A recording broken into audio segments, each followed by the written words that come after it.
Hello बच्चों, let's read this question. The question says, consider the following reaction.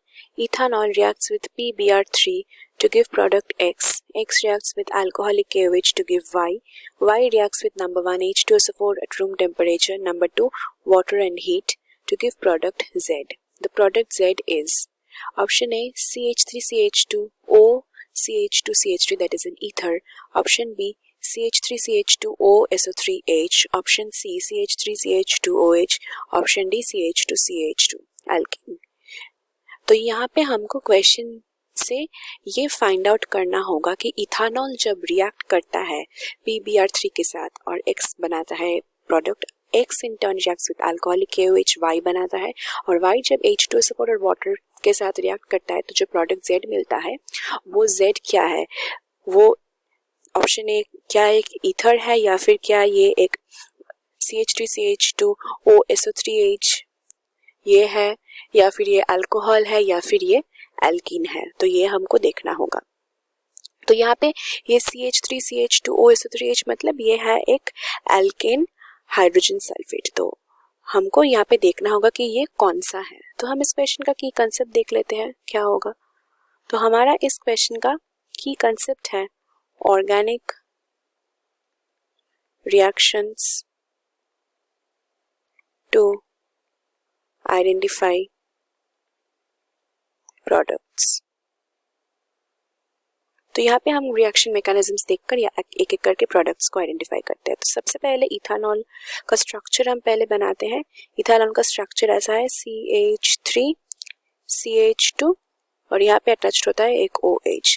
तो ये है इथानॉल। तो यहाँ पे इथानॉल किसके साथ रिएक्ट कर रहा है?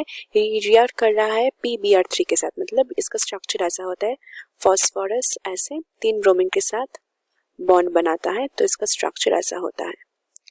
और यहाँ पे फॉस्फोरस का lone pair of electrons present है। तो यहाँ पे हमारा जो ऑक्सीजन का जो lone pair of electrons present है वो क्या करेगा, वो ऐसे जाकर यहाँ पे ये फॉस्फोरस को अटैक करेगा और ये ब्रोमीन जो है ये लीव कर जाएगा। तो यहाँ पे इंटरमीडिएट जो हमारा फॉर्म होगा उसका स्ट्रक्चर ऐसा होगा।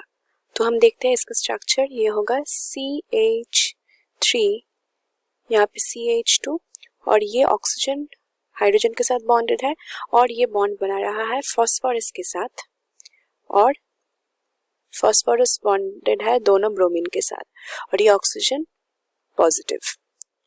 तो यहाँ पे हमारा ये जो ब्रोमीन लीव किया था, ये ब्रोमीन हमारे पास ये मीडियम में अब है। तो ये Br माइनस जो है ये ब्रोमाइड, ये जाकर इस कार्बन को अटैक करेगा, और जब ये इस कार्बन को अटैक करेगा तो ये बॉन्ड ओपन हो जाएगा और यहाँ पे चला जाएगा। तो ये टोटल जो है वो लीव कर जाएगा। तो हम देखते हैं कि हमारा फाइनल प्रोडक्ट क्या आता है। तो हमारा फाइनल प्रोडक्ट ऐसा आएगा CH3 CH2 और यहाँ पे इस कार्बन के साथ ब्रोमीन अटैच्ड रहेगा, और इसके साथ क्या फॉर्म होगा हम देख सकते हैं कि ये जो लिव किया है ये इसके साथ फॉर्म हुआ है, दैट इज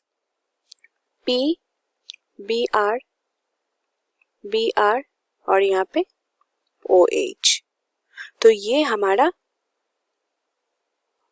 प्रोडक्ट फॉर्म हुआ है, दैट इज ये ही है हमारा X। तो X है हमारा इथाइल ब्रोमाइड। तो अब X रिएक्ट करता है अल्कोहलिक KOH के साथ, तो इथाइल ब्रोमाइड है हमारा X।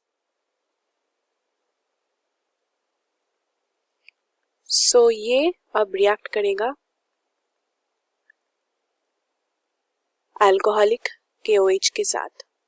तो जब ये अल्कोहलिक KOH के साथ रिएक्ट करता है तो यहाँ पे क्या होगा, ये जो ब्रोमीन है ये लीव कर जाएगा, और यहाँ पे CH3 मतलब यहाँ पे तो 3 हाइड्रोजन ऐसे अटैच्ड है, तो एक हाइड्रोजन यहाँ पे जाकर आ जाएगा और यहाँ पे डबल बॉन्ड हो जाएगा।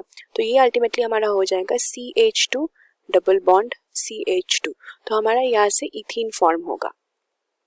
तो ब्रोमीन लीव करके ये हमारा इथाइल ब्रोमाइड से हमको इथीन बना देगा। तो यहाँ पे हमारा इथीन जो है ये है हमारा Y। So Y is ethene. तो अब Y क्या कर रहा है, Y रिएक्ट कर रहा है H2SO4 के साथ रूम टेम्परेचर में। तो जब Y that is CH2 double bond CH2 ये रिएक्ट कर रहा है H2SO4 के साथ एट रूम टेम्परेचर, तो यहाँ पे क्या हो रहा है, H2SO4 मतलब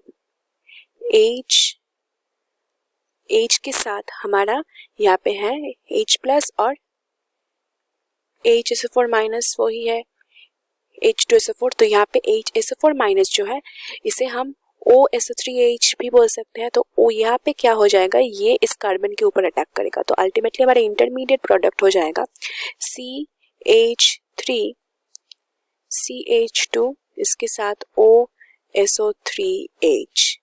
तो ये है हमारा इथेन हाइड्रोजन सल्फेट और इसके साथ यहाँ पे हमारा H2O है हीट।